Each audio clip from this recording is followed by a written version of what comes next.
ริสเตียนทั้งชายหญิงด้วยใจจริงหักซึ่งกันช่วยแบ่งเบาคอยเกื้อหนุนเจ้าเพื่อคอยเพื่อเจ้ายามเมื่อเฮา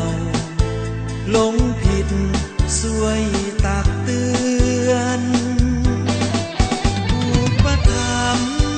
เมื่อข่าวที่ขัดสน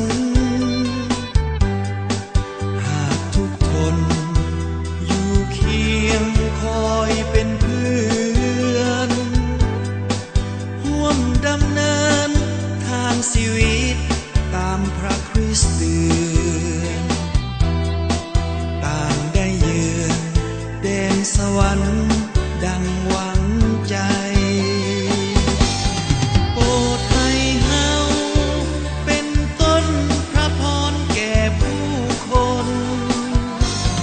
ให้ก่อตามมีทุกข์เมื่อเฮาพบอ่าน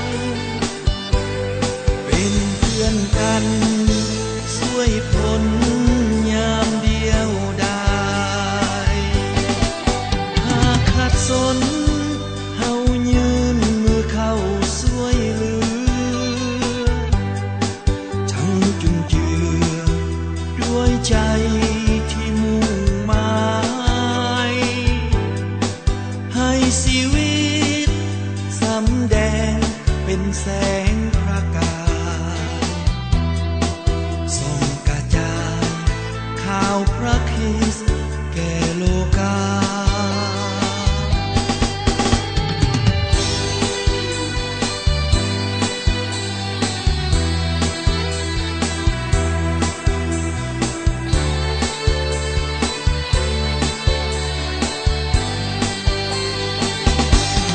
โปรดให้เฮาเป็นต้นพระพรแก่ผู้คนให้ก่อตามมีทุกข์เมื่อเฮาพบผ่านเป็นเพื่อนกันช่วยพ้นยามเดียวดายหากขัดสนเฮายืนมือเข้าช่วยเหลือทั้งจุนเจือด้วยใจที่มุ่งหมายให้ชีวิตสำแดงเป็นแสงประกายส่องกระจายข่าวพระคริสต์